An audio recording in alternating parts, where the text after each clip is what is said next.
of Economics at the University of the South Pacific, and I have the pleasure of inviting him to give the opening welcome. Thank you very much, Mr. Gander. I'd like to put a record and acknowledge the National President TISI. I believe he's not here. The Secretary General TISI, Mr. Diamond Gander, the Chairman and Management and of course Executives of the TISI National Body,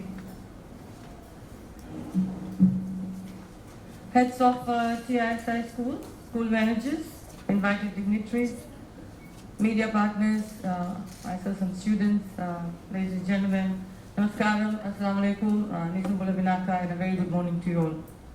First and foremost, please accept my sincere apologies for the slight delay. We left Suva very early in the morning and got caught up in the Nelly traffic. Nevertheless, it's indeed a pleasure to be here with you this evening, and looking across the room, I could pick out a lot of familiar faces whom I would like to still call colleagues and members of the management body that I dealt with when I was in the education sector. I think it's not a hidden fact that I spent about 23 years in some of the best Fijian classrooms and taught with some of the best heads and of course worked with some of the best managements that schools around the country can have. Unfortunately, I did not work with any TISI management, but had I been in this career, I would have definitely loved to work with that. But indeed, very thankful to TISI for the invitation extended to my office to the opening of your Heads of Schools and Managers seminar. As mentioned earlier on, TISI looks after 21 primary schools and of course 5 secondary schools, and that indeed is a mammoth task. And I must thank and congratulate your association for the work and the efforts that it has put in over the last so many decades in ensuring that the vision for an educated Fiji is fulfilled in a partnership manner. As the government of the day, we continuously look forward to the expertise and the partnerships that we have with our FBOs. Actually, in 2 days, I've met up with 3 FBOs. This is the 3rd one. Yesterday, we met up with the Methodist Church. They had some issues that we needed to sort out. A very fruitful meeting with the President and the executives of the Methodist Church. Last night, we had a session with the Fiji Muslim League where they had organized an award ceremony for their hardworking teachers. And within 12 hours, we are here in Nandi meeting with another very important partner in our education. So thank you very much for that. To the managers and the heads of schools who are present here today, I know you've left your other duties and commitments to be part of this 1.5 day seminar. But of course, I'm sure your work is well covered by your colleagues in the various organizations that you represent. And again, congratulations for having a seminar after a lapse of 4 years. And very timely, actually. I must say your seminar is very timely. And the theme that you have chosen, talking about education, values education, and how values education can transform life, is probably one of the best themes you could have at this particular point in time. Why I'm saying at this particular point in time, you and I are both aware of a lot of media reports and issues that probably you are faced with in your daily work as school heads and managers when it comes to values education, when it comes to discipline amongst our staff and children as well. So thank you for all that. Ladies and gentlemen, education integrated with values of course transforms life, no doubt about it. If you can reflect on the education that you got, not only formal education that happened within the schools, but the non-formal and informal education that we all learned from our parents, from the communities, from our churches, from our faith-based organizations, our elders, is full of values. And that brings us to today. The question is, why do we need education that is integrated with values? What values are we talking about? Mr. Gander talked about values that TISI holds very dear: charity, voluntarism. Of course, you talked about mutual respect. And if you add on many values to that, I think that's what makes a person. And now, probably now, we are too late in bringing this up. We should always concentrate on values. And I'd like to urge all the faith-based organizations. Yesterday, again, like I said, if I can go back to the discussions I had with the Methodist Church, they willingly came on board and said, looking at all the issues, how do we strengthen our partnerships as an FBO to ensure that values education is not missed out from our common curriculum? So I took them back to the meeting we had last year with all the faith-based organizations were there. I said, instead of being fragmented in our approach in imparting values to our children, how about we all come together and develop a policy where universal values common to all faiths are put together and taught within our schools. So we are still working on that. Okay? But again, every faith has common values. And one of the most common values that we have amongst all of us is basically mutual respect for each other. And that, if we can start by teaching that in our schools to our children, ladies and gentlemen, believe me, if each child starts respecting another, if the child starts respecting the teachers, then obviously we won't have these problems that we have in school. But again, let's reflect on our role as parents. We all are parents. We all have been parents. We are grandparents. What is our role when it comes to imparting values education in our homes? That is one area that is very important to me. And I think if we strengthen that partnership, the management, the teachers, and the parents, of course we are there. But if we strengthen that partnership within our schools, within our communities, a lot of behavior issues that we see prevalent in our schools today, I'm sure we'll be able to tackle that. So it's not too late. This is not a blame game. Parents not doing their job, teachers not doing their job, FBOs not doing their job, elders not doing, ministry not doing their job. It has to be a shared responsibility. Educating this generation of people is a challenge, a big challenge. We were not exposed, our generation, my generation, or probably your generation, was not exposed to things that the modern day generation is. Okay? So are our teachers actually prepared to deal with the issues, the emergence of social issues that our children bring to our school? Bullying has been an issue for a couple of weeks. But can we seriously say that bullying just started 2 weeks ago? It's always been there. It's always been there. And given the fact that the Pacific, and especially Fiji, rates so high in terms of domestic violence, and this domestic violence emerges from the home. So what do we expect our generation of children to learn? That's why I said parental engagement, the behavior that parents portray within their own homes. If we don't address the issue of domestic violence and other behavior problems that exist within our homes and communities, believe me, managing this generation and the coming generation of young boys and girls is going to be equally challenging. And the pressure will be put on the heads of schools, the pressure will be put on the teachers. Okay? Like I said, it's not a blame game. Every day we receive reports about this, about that, sexual harassment, rape, bullying, drugs, social issues like relationship problems. It's a behavior issue. And if we say, let's focus more on values, then what's going to happen to the academic side of education? If we ask our teachers to focus on values, okay, teach values, fair enough, then what's going to happen to the curriculum bit of things? We have a national curriculum framework which has values included in there. So the teacher, the modern day teacher, has a multi-faceted role. The teacher has to become a parent in school. The teacher has to become a nurse in school. Sometimes the teacher has to be a provider of food in school. And then of course the teacher has to be a teacher. So do we have teachers who are ready for this role? That's the question. Are our education institutes producing teachers which are ready for this new role that is now emerging? I'm sure when you have your panel discussions, these are some of the questions that you're going to look at. And those are some side thoughts that I thought I'd share before I forget. Coming back to the role of management. The role of management is critically important. Very important.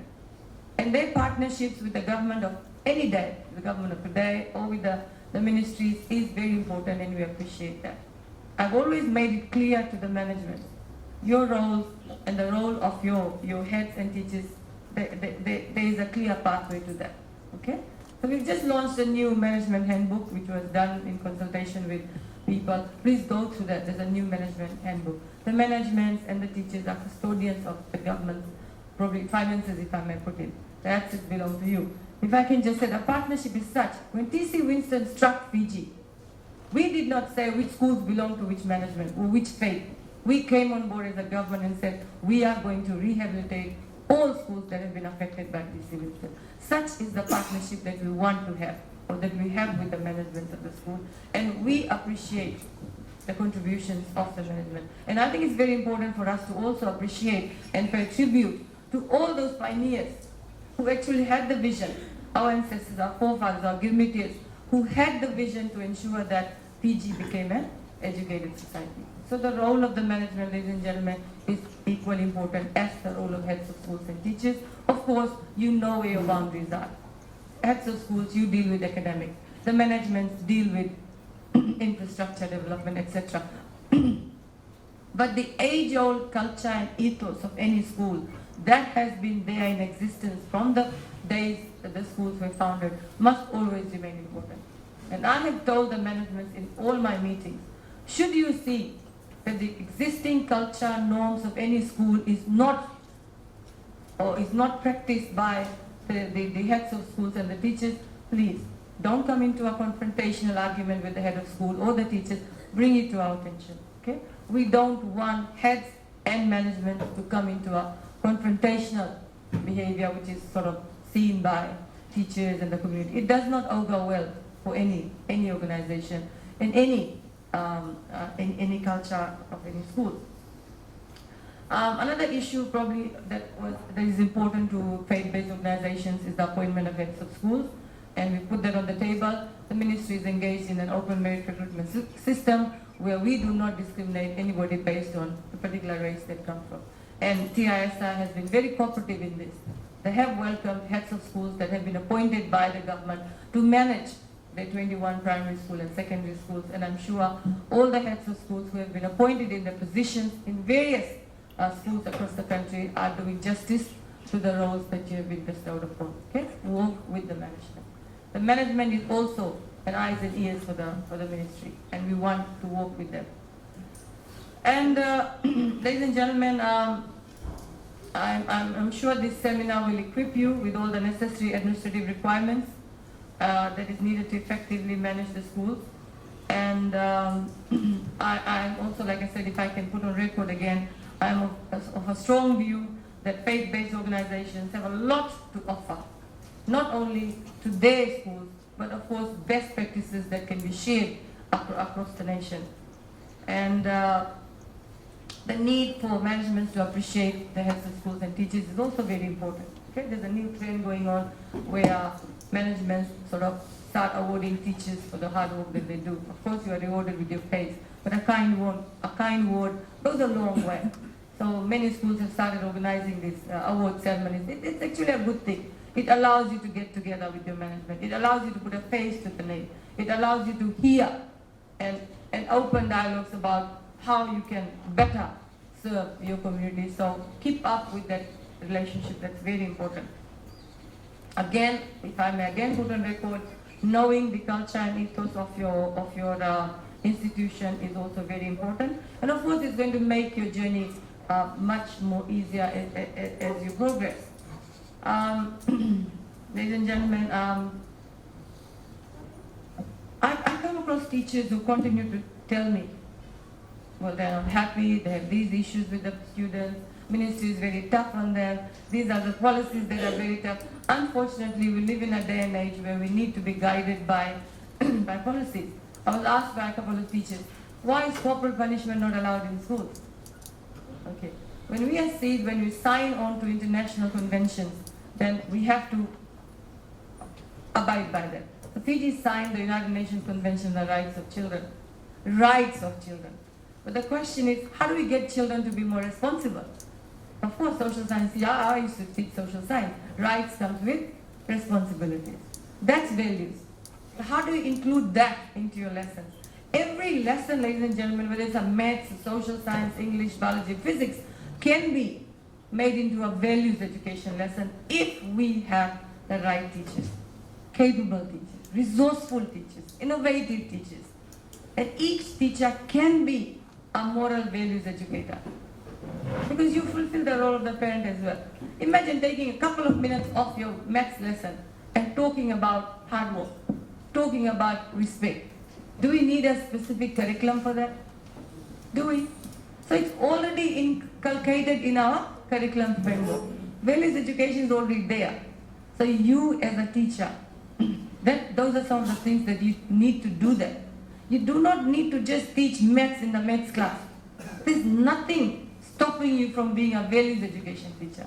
But again, the perception is, oh, this person is going to teach moral values.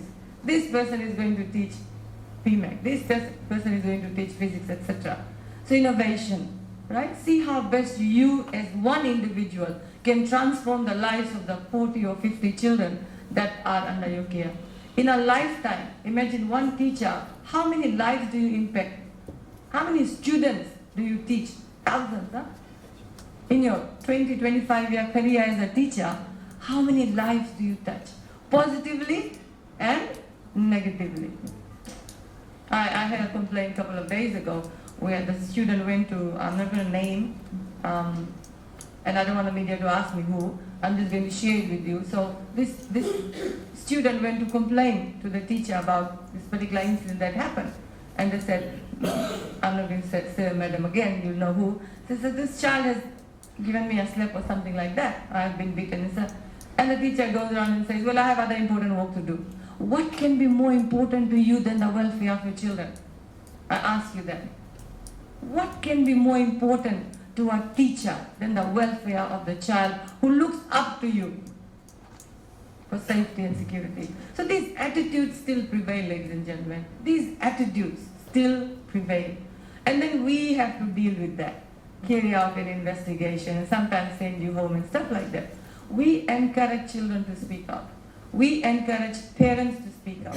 But truthfully and honestly, sometimes managements don't get along with a particular teacher, so they will write to us. We don't want this head of school because of this. But then we have management that will write to us, we want this particular teacher because he or she is just the best. How do you gauge that? Again, in fairness. Just because the head of school does not agree with you on how to utilize the fund, doesn't mean the head of school is bad. So that mutual trust, fairness, honesty must exist at all times when dealing with people. So like I said, nitty-gritty things that could be solved within the school comes to our attention. It's put up on the social media, and then my media friends there will send me a snapshot. Minister, what's your comment on that? Of course I have to respond in a very fair manner, and the procedure is, when we receive a complaint, we investigate. Right? If there's assault, if there's physical abuse, etc., then of course everybody must know. So if you could also discuss some policies that we have, some very important policies that we have, and because you're talking about values education, the behavior management policies that we have, the student code of conduct policy that we have, the child protection policies that we have, the Child Welfare Act that we have, okay? The domestic violence policies that we have, please know that the head of school, it is your duty to report this, not to us. Your policy clearly states what can be directly reported to the police. Don't say, oh, I reported to the ministry and the ministry did not report to the police. You are responsible. The head of school is responsible for managing the affairs of his or her own institution. As soon as you get a report of a physical abuse, a sexual abuse case or something like that, please, you do that. Because I've heard a few heads of schools telling, oh, I reported to the ministry and the ministry did not report. You represent the ministry. That's why you are sitting in that position. So your role must be very clear. Then again, 2 days ago, I had another complaint about a management. Look what I have to deal with, right? So they said, oh, the manager came and shouted at me because I parked my car somewhere. Come on. These are things that could be sorted out. And say, oh, the head of school allowed the manager to come and growl at me and shout at me. Everybody listen. It doesn't augur well for your institution, ladies and gentlemen. I'm not saying all of you do that. But just one issue tarnishes the image of the management. one teacher issue tarnishes the image of the teachers, one head of school does something or tarnishes everybody. One student does something, damn, it's generalized. Okay? So we need to protect our institutions. And if all heads of schools and managements did that, okay, then obviously we will have a ministry that's up. At the moment, our ministry is everywhere. We are just firefighting with issues. One day this, one day that. Some students steal something comes to me. The teacher did not do anything, the roti parcel was stolen. Come on. I even received reports of some students whose other students come and grab the lunch and eat during the AC classes. So if we are vigilant, I understand as teachers, it's very challenging, believe me. You must be mentally prepared. You must be physically prepared to deal with the challenges of the new generation of students we are dealing with. And we have a lot of young heads of schools. Or you might say old or young is just a number. Eh? But we have a lot of young heads of schools. I think you need to be guided and mentored. Don't think you know everything. Certain things you don't know, ask. Ask your neighboring head teacher. Ask your education officer. Say, I'm having a hard time dealing with these teachers that are in my school. Do some PD sessions. But as the head of school, you've got to be the best. You've got to lead with example. I even received, let me be very honest about the attitude of some heads of school. I even received some complaints from parents who say, when we go and complain to the ministry, the heads of schools turn around and victimize our children. They say, oh, you went to the minister's office. You went to the district education officer. That's the word they use. I mean, these are not very professional behavior that we expect from our heads of schools and teachers. You and I both have a role to fulfill, okay? So if you can't respect our education office, if you can't respect our headquarters, what do you expect from your community? So don't be that kind of a head of school or a management where you think, well, because I have powers, I can do whatever I want to do. We have to work together. So ladies and gentlemen, in terms of FEG, if I could just put it to the table, FEG is a grant that is given by the government to schools. And obviously you and I both are aware with the reduction in our school grant for this financial year, we had a reduction of 2.7 million. And that was, we tried to cushion it across all schools. Obviously you would have received a lower term grant, but we expect that you prudently manage that, because that is what we've got. Right? So, and of course, when you have plans for infrastructure development in your schools, many managements are very ambitious, and you have the best buildings, and you want to expand into that, please phase it out, plan it out, okay? Because we try to take away as much burden from the shoulders of the parents and community, but if we are too ambitious with our plans for infrastructure development, and if we don't have donors, etc., then obviously that would be felt by the parents. PTA, we don't interfere with PTA. So if your schools have PTAs, that is between the parents and the management, okay? And the levy that you ask parents to do is voluntary. Parents also write to me and say, why do I have to pay $50? That's between you and the parents. But please make it voluntary. So planning for infrastructure development within your institutions is a good thing. But plan and please ensure that the expenses or the cost is cushioned over the years. Since 2015, when we took over the pre-education grant, we've spent about $359 million all this while. So we need to do an impact assessment and see whether taking the burden off the parents' shoulders is actually making any impact on the education. Are more children coming to school? Are more parents taking responsibility, or now the parent knows the bus fare will be paid, the fee will be paid, the book fee will be paid, all that. Go back to our time, exam fee, lab fee, book fee, all those fees we took back. And I think that's the time we valued education. Because our parents made sure we went to school because they paid the bus fare. Our parents made sure we passed the exams and we studied hard because they paid for the book fees and the exam fees and all that thing. Most of us are. Our generation, most of us have come from that system where we had to pay for education. But we've made it so easy on the shoulders of the parents that they don't fork out, apart from the food and the other stuff that they provide for. And how do we get then how do we get parents and children to take more responsibility for the education? I mean, that's something that you can discuss, and each organization is different. And this year we alone got about $64 million for Fijian that will come to you externally grant. Please utilize that. And should you see management, when you work with your school heads on how to utilize the grant, should you see a need to via from one section to the next, we allow you to do that.